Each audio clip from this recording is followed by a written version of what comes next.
Contemporary craft fosters the use of traditional craft materials such as ceramic, fiber, glass, metal, and wood to make art.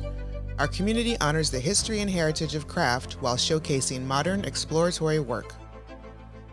On this season of Sounds from the Studio, host Sydney Leslie will be taking a look at contemporary craft's 50-year history through interviews with the directors, curators, and artists who helped us grow into the organization we are today.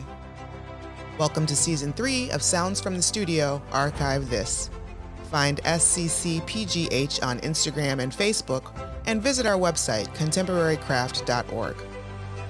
Sounds from the Studio is available on all podcast platforms. We just ask that you please follow, rate, and review the podcast so more folks can find it. On Friday, November 22nd, we're excited to bring back our annual holiday shopping event, Crafted. This year, our theme is Home for the Holidays, and you can be the first to shop a curated selection of exclusive tableware crafted by artists from across the country, along with new merchandise and holiday decor. If you'd like to join us, you can purchase your ticket at contemporarycraft.org/crafted. Welcome to Sounds from the Studio. Today I'm excited to talk with Michelle Gamm Clifton, artist, documentary film producer, and sound healer. Welcome, Michelle. Oh, thank you so much, Sydney. It's so great to talk to you. Thank you for inviting me. Of course, I'm excited to talk to you. As our listeners know, this season of the podcast is archival themed, and we wanted to invite an artist represented in our permanent collection. Michelle created one of my favorite works in the collection, which is a large soft sculpture sneaker bed. I spoke briefly about it in a past episode, but I'll let you introduce yourself. Could you tell a bit about your background and how we came to meet?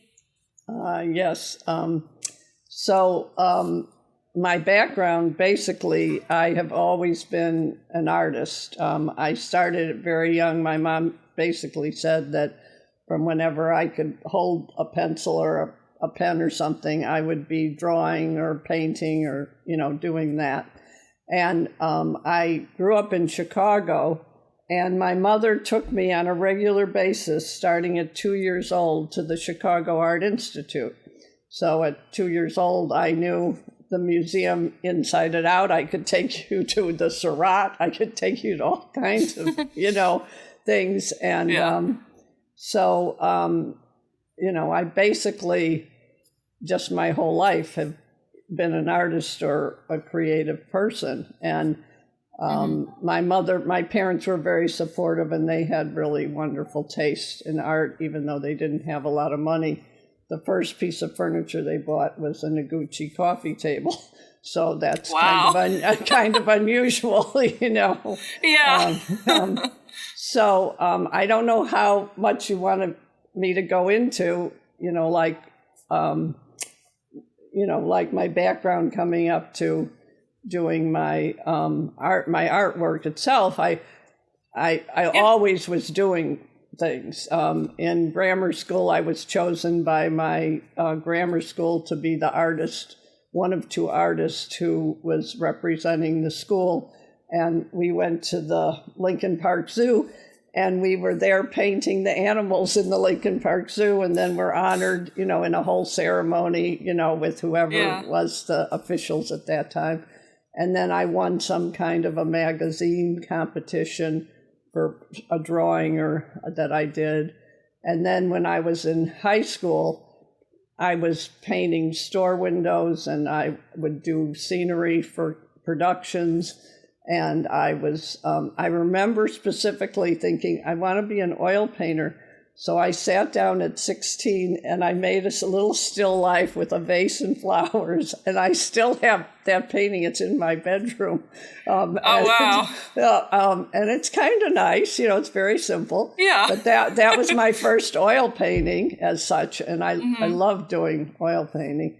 And then I went to the University of Illinois, and I got my Bachelor's of Fine Arts degree there. And I was chosen by the University of Illinois to represent them at the Yale Summer School of Music and Art. And I was there for the whole summer and studied with people like Walker Evans, who was, a famous photographer, studied with a lot of really known artists. And it was a very intense and at times stressful time because, that you were with, there's many people who were part of my class who then were fairly known, later. And once I came across one of them and we remembered the time together. And then I went on to get my Master of Fine Arts at Penn State. I got a teaching assistantship, and I was put in charge of the printmaking lab there for the last year I was there. And also we had a visiting artist come, Carol Summers, who's a woodcut artist. So I feel really lucky because he taught me his woodworking technique, which is known as his technique, and it's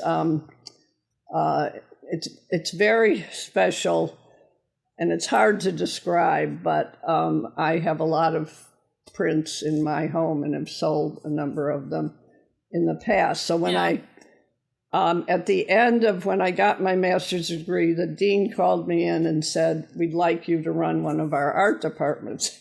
And I said, "I'm very sorry I can't run one of your art departments because I'm moving to New York City with my husband and we're going to live in New York City," which was our dream. Our whole lives was to live in New York City. Is that what you studied, was printmaking? I studied painting and printmaking.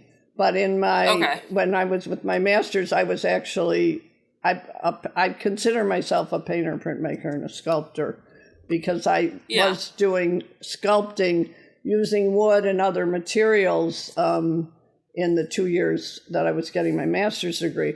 But I did a lot of, I did etchings and engravings and woodcuts and lithographs. I learned all, lots of methods of doing and it's always been, it's sort of how my husband, when we dated and then he came to pick me up at the printmaking lab, and I was pulling a print with this big,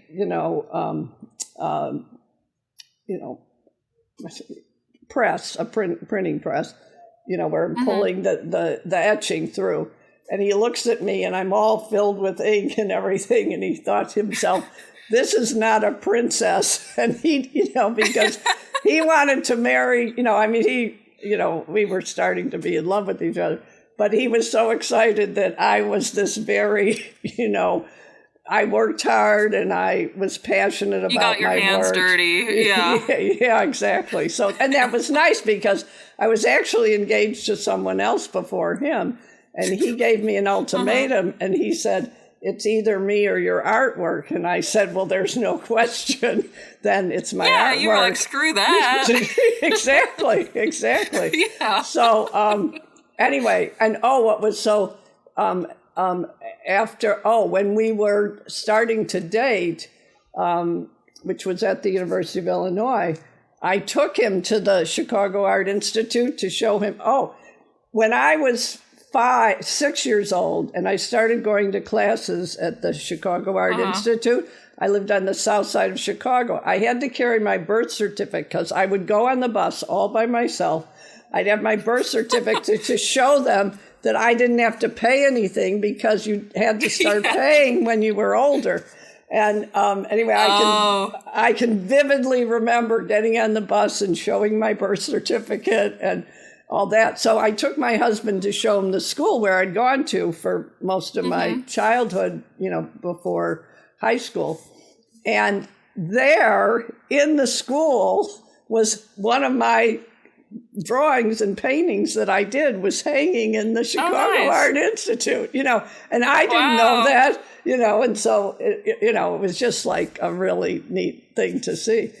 I don't even think that I have my birth certificate now in my life. Oh, well, you never know. So that's big for a 5-year-old. Yeah. No, and I'm sorry. Yeah, I wanted to ask, no, you're fine. The sneaker bed that we have comes from a line, or I don't know if you called it a line or company that you had called Michelle's World. Right. I was wondering what inspired Michelle's World and the style that you were working in with your soft sculpture. Well, I had never, ever done soft sculpture, although my mother sewed all her own clothes, and she gave me her sewing machine. She taught me how to sew. I made a few clothes, but not nearly as many as she did. She made gowns and all kinds of things. My husband was working on a film, and I went with him along with our young son, who was about a year old, and I was thinking of creating like a three-dimensional palm tree kind of jungle kind of thing. So I started to do a drawing, and I made it kind of a panorama, it was like a sketch, but it was in 3D. And then once I did that, I looked at it and I thought, well, wouldn't it be, see, the reason I started Michelle's World is I thought that furniture was really boring. And I thought it would be much more exciting to bring the outdoors in or to do unusual things for furniture. Right. So the first thing I did was I did a palm tree couch. So while I was on this film with my husband, I would be drawing and like all the ideas for it, because I couldn't start doing it while I was there. So as soon as I got home, my father was a psychiatrist, and he had given me his old psychiatrist couch, which was just where you lie down and you tell your troubles or whatever.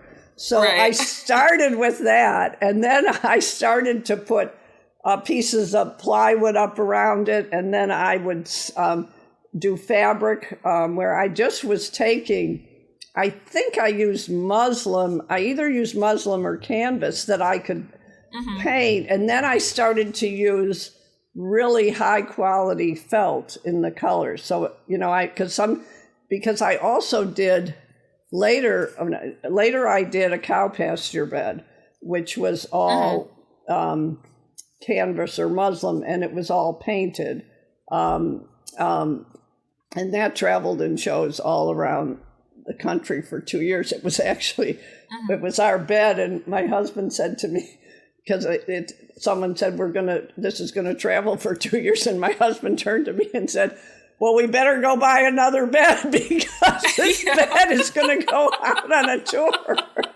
Can't sleep on the couch for 2 years.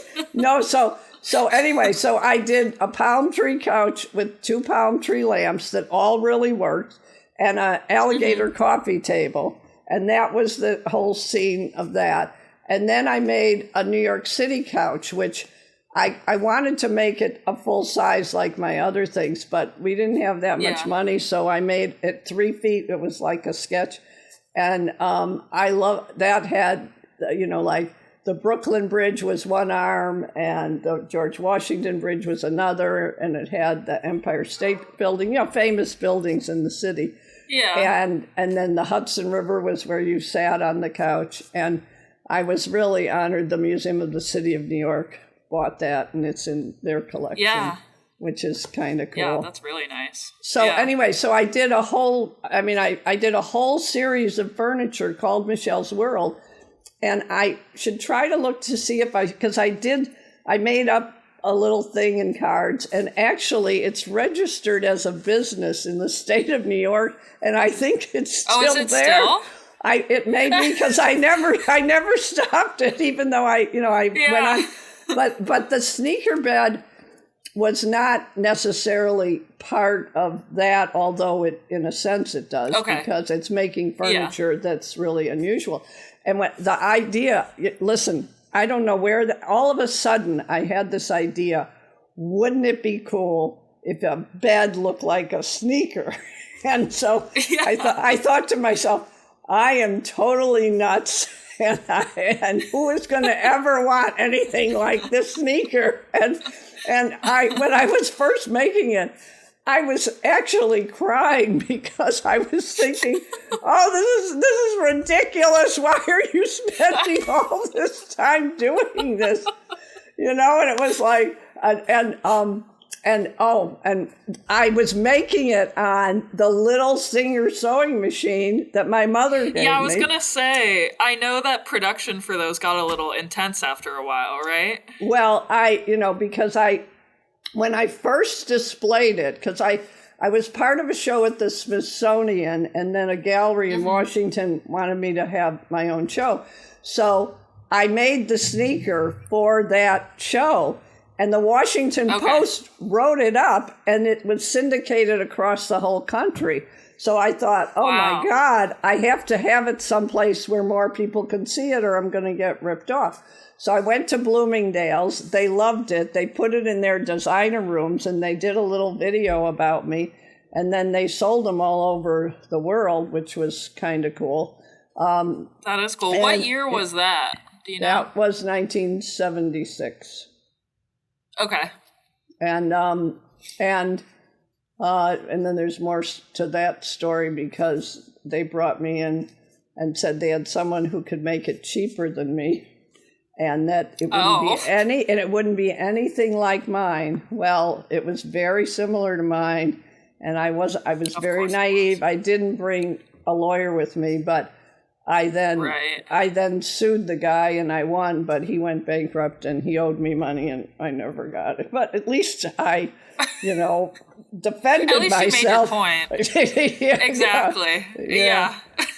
So I wanted to ask, speaking of them going all over the world, there's one photo that we have, and it's on your website as well, that there's a photo of I think he was number one at the time, the Swedish tennis player Bjorn Borg, and his then wife sitting in your sneaker bed. What's the story behind that? Yeah, well, this is kind of cool. My husband was hired to do to film an interview with Bjorn Borg, and his wife was with him in Washington, D.C. And I live in New York. I've lived in New York City, since 1968. Anyway, I said to my husband, we are going to go in our station wagon because we're bringing equipment, but I think I could fit my sneaker bed in. And it was my original sneaker bed, the very first one I ever made, into the car. And let's ask if he'll get into the sneaker bed so I can take a picture of him with it. So we go and we interview him in a restaurant in Washington, D.C. And then we ask him, will you come and get in the sneaker bed? And I wish we had taken a photo, because literally that sneaker is in front of the Washington Monument. And you don't see anything else. And it would have been you great. Think it's just like in a park. Yeah. Yeah.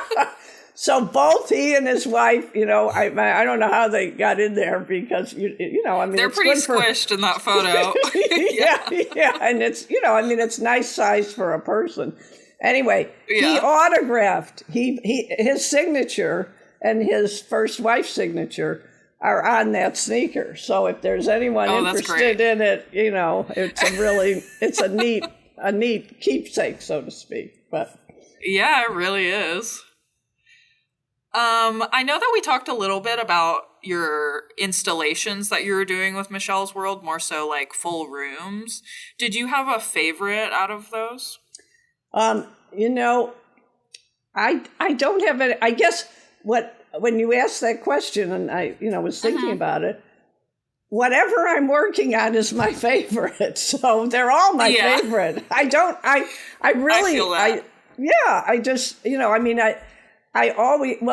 do feel like I've just always trusted my gut and followed my passion. And that's what I ended up doing with the sneaker. If I had been sane, I probably would have thought, forget it, Right. But I'm, I love the great adventure, and the people who I do feel influenced me is I met Klaus Oldenburg once, and I was at a show of his, and I was wearing a jumpsuit that was all made with artist canvas. And he came up to me and he said, "I just love what you're wearing." And, and so that was like this, personal kind of thing that you don't usually get. That's a big moment. Yeah. And then when I was doing the billboard, we were 4 women artists who were invited to do billboards in Florida, in Clearwater, Florida.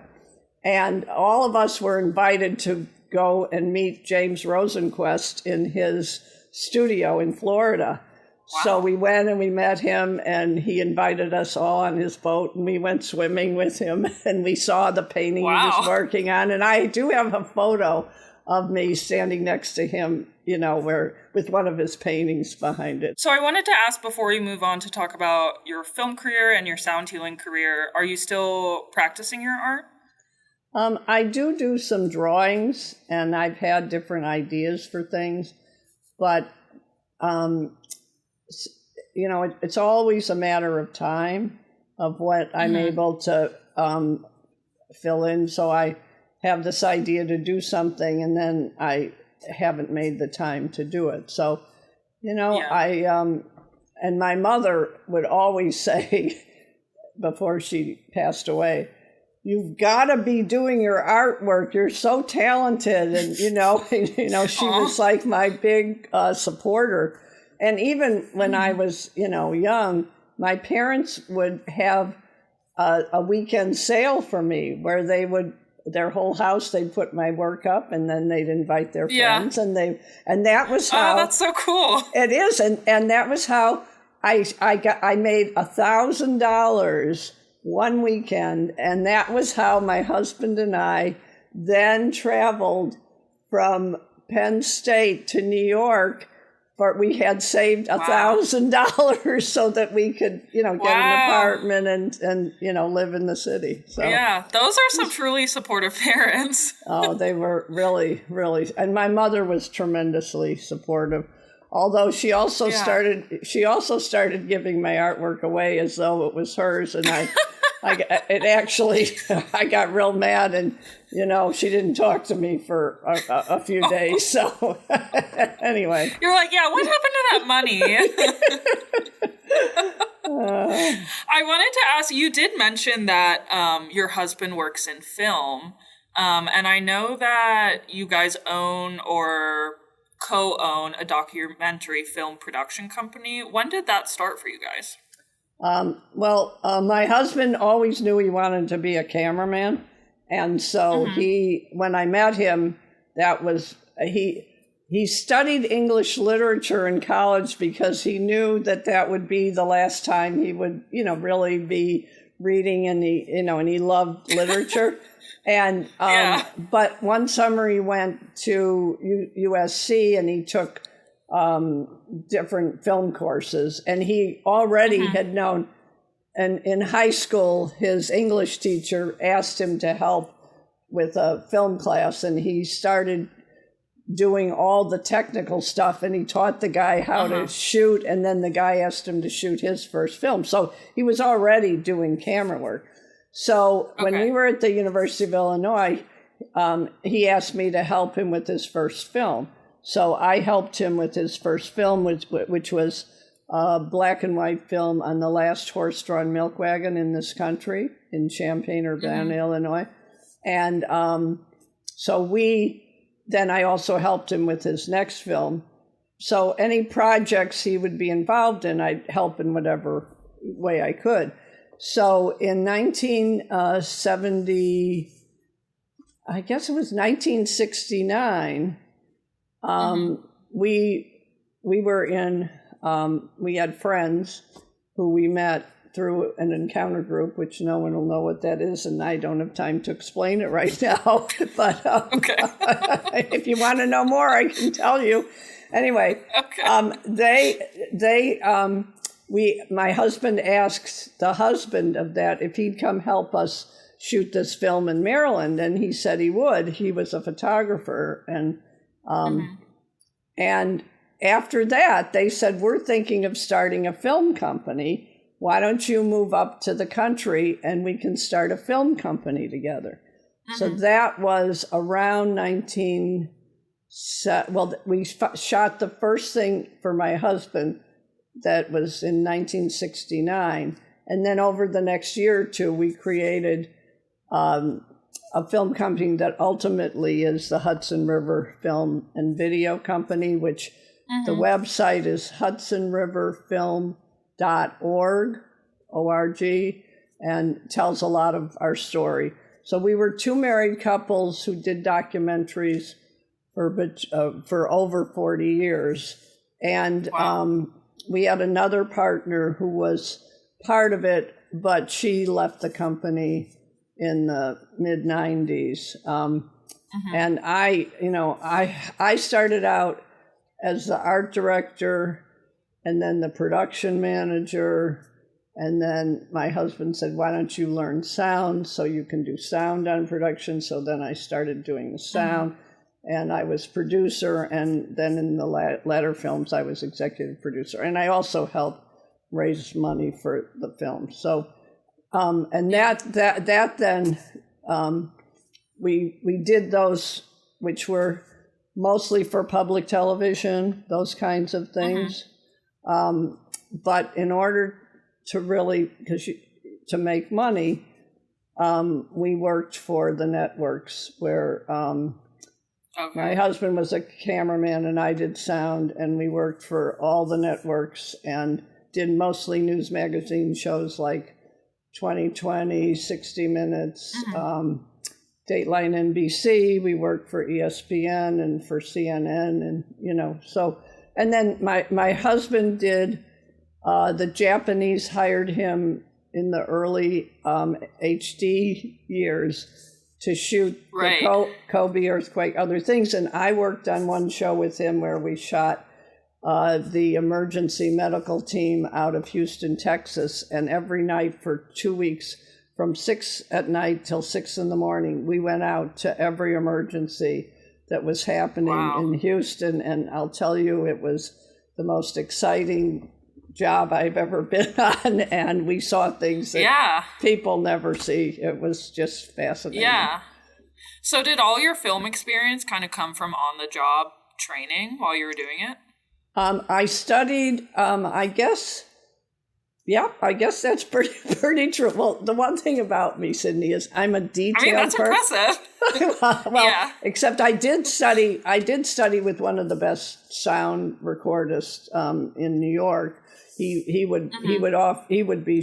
did a lot of the musical stuff that, people like Joseph Papp and stuff would want him to come and, do the sound, and any kind of music he was just an expert at.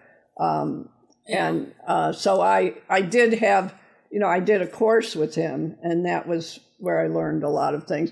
The other thing that was lucky is my husband, when I was getting my master's at Penn State, he got a job at the Motion Picture Service. So he did everything in the Motion Picture Service. He shot, he produced, he edited, he did sound, and he knew all those things. So when I started working with him, and if I'd have an issue, he would just say, well, he would tell me what I, had ideas of, this is how we'll solve that problem. Yeah, so, you had a private tutor. Yeah, I did. And I would say to any other, husbands or wives, mostly there were men cameramen, I'd say to the wives, why don't you learn sound so you can work with your husband? Oh, no, I don't ever want to work with my husband. So we worked, we just, when 9/11 happened, I turned to my husband. I said, should we get our van ready to go into the city? And he said, yeah, I guess we better. And then the call came in, and we were the only crew that got in. We had NBC IDs because they closed all the bridges except going straight and over the bridge and on the Henry Hudson Parkway. You could go straight in that way, and with our IDs, the police let us through, and then NBC put us up in a hotel for at least a week or two so that, we could be shooting. And, so we worked straight through for a whole month. And And then we were in the building when the anthrax thing happened, and that was another, oh my God. that was another scare. So yeah. Anyway, you seem to be finding yourself in some precarious situations, Michelle. Yeah, that's the word I was looking for. Precarious. I know, but you know what? I have to say, I feel like, I'm having a wonderful life, it's like... Absolutely, yeah.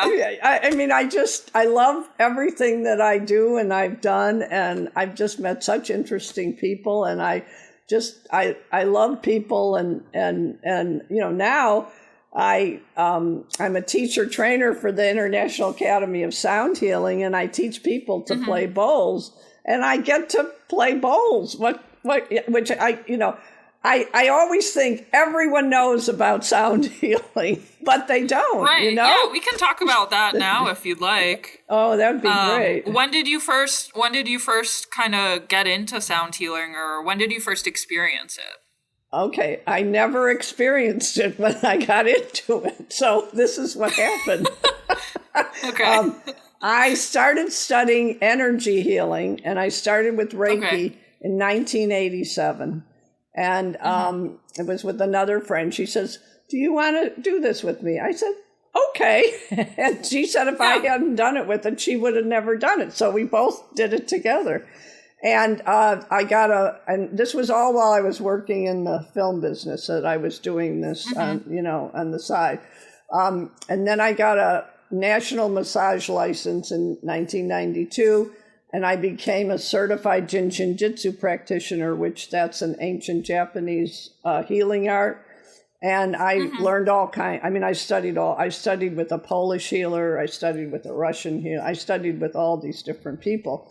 And a fellow Jin-Shin-Jitsu practitioner said, "I'm going to study sound healing. Does anyone want to do it with me?" So 8 of us said, "We'll do it with you." And I said, "Okay, I have no idea what it is, but I'll study it." So she had asked the Sage Center if they would create a class for the 8 of us. So they created their first class. It was over a year. It was one day or weekend a month. We would study different things. We started with tuning forks, then we did chimes, we did crystal bowls, we did metal. And so every month we had a new thing that we studied, and at the end we had a little presentation that we did to get our certification. In the middle of that class, a fellow healer said, "I'm studying with a man from India, and he has these beautiful metal bowls." And she said, "I think you'd like him." So I went, and the first time I played a bowl on my own chest, I thought I died and went to heaven.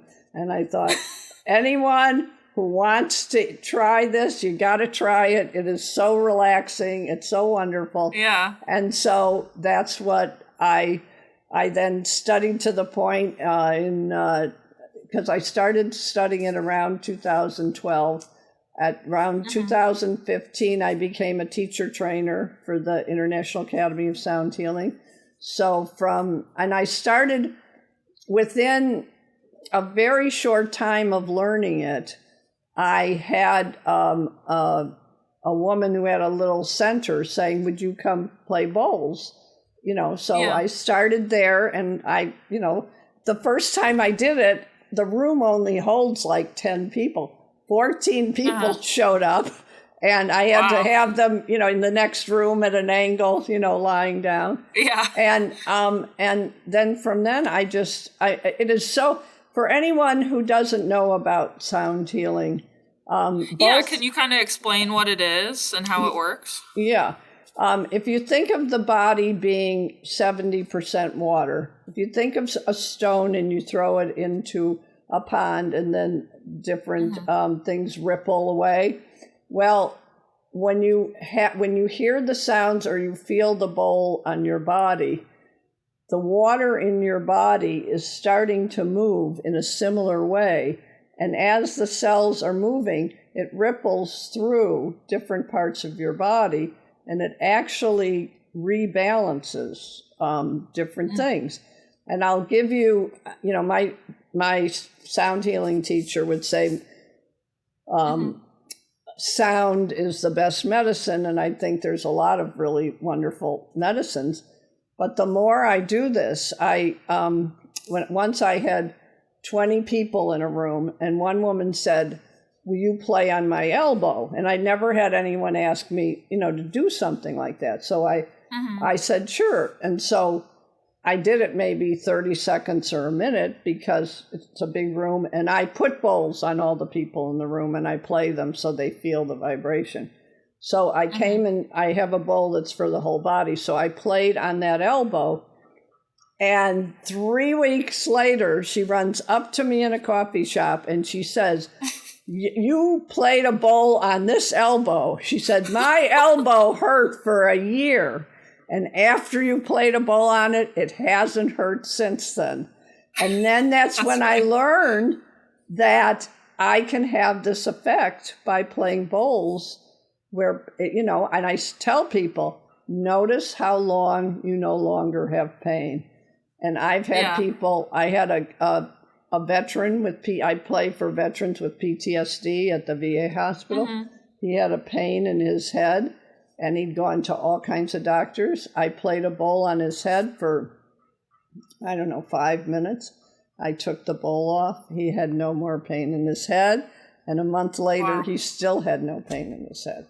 So, I call it magic, but there's something that happens in the body. And the sound goes directly into the nervous system to calm it goes into the parasympathetic, which is rest and digest. And it's so calming and it's so relaxing. It's so good for stress and for pain. And it also, I find whenever I play bowls or I do my chimes, it makes me so happy. And it's very helpful to people with depression. So it's really healing.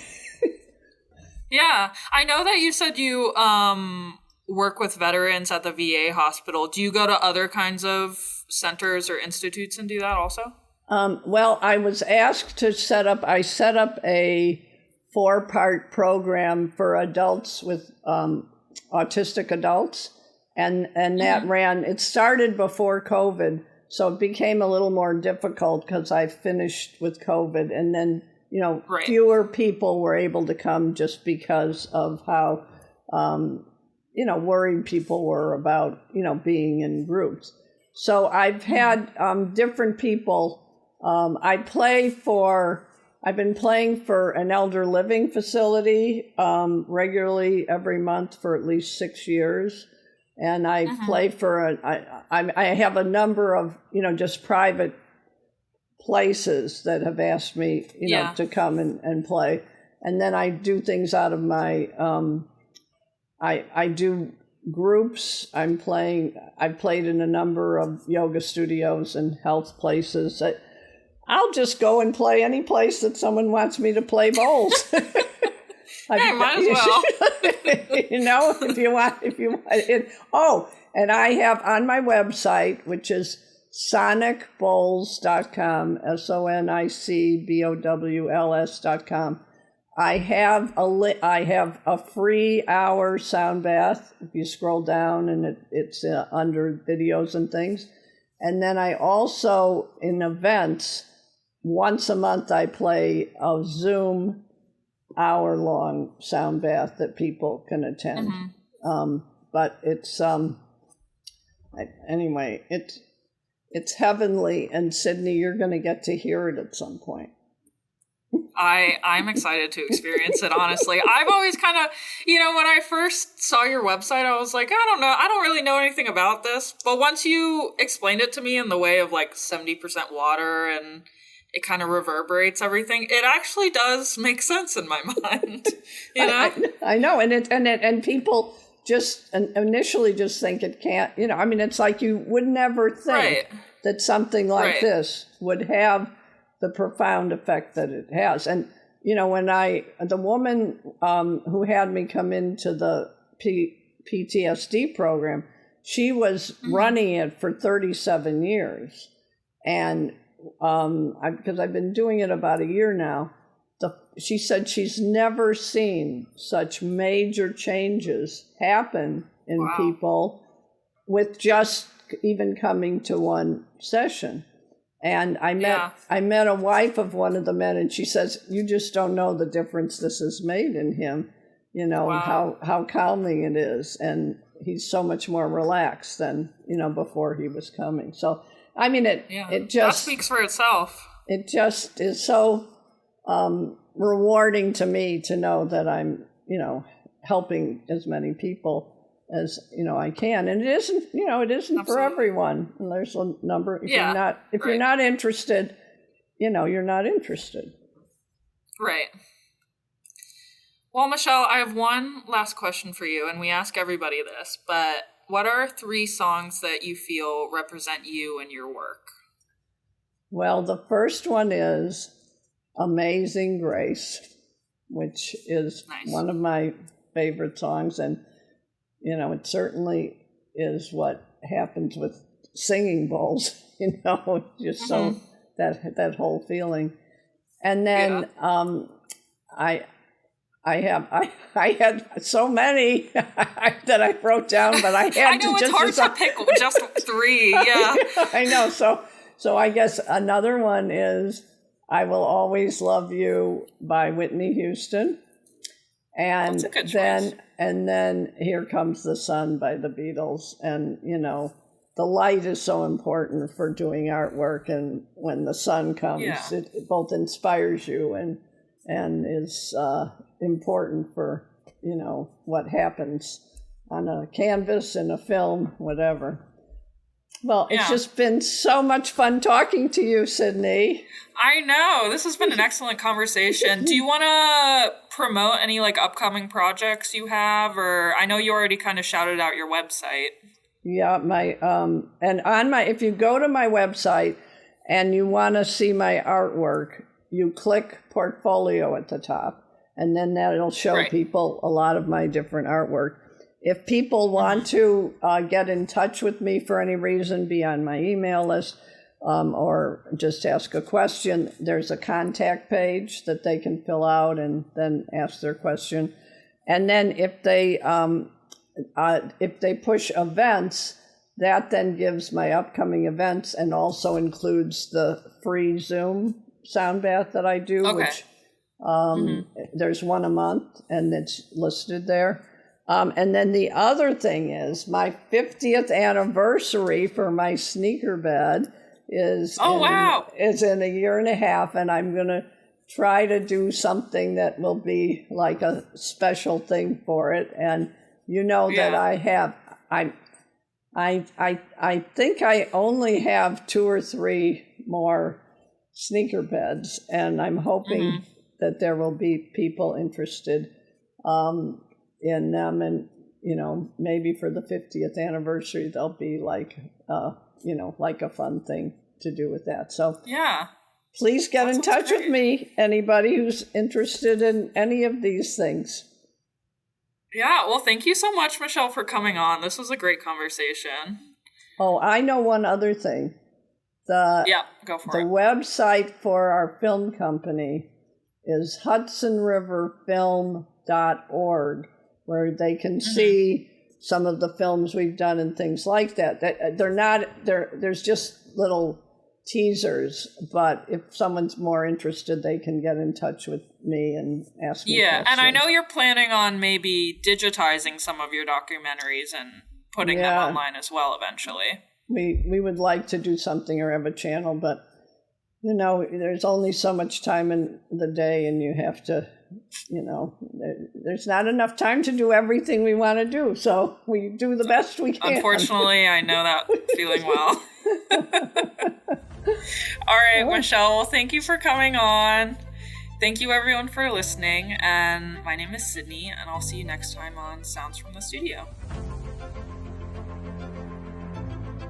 Sounds from the Studio is produced by Rugged Angel Productions for Contemporary Craft.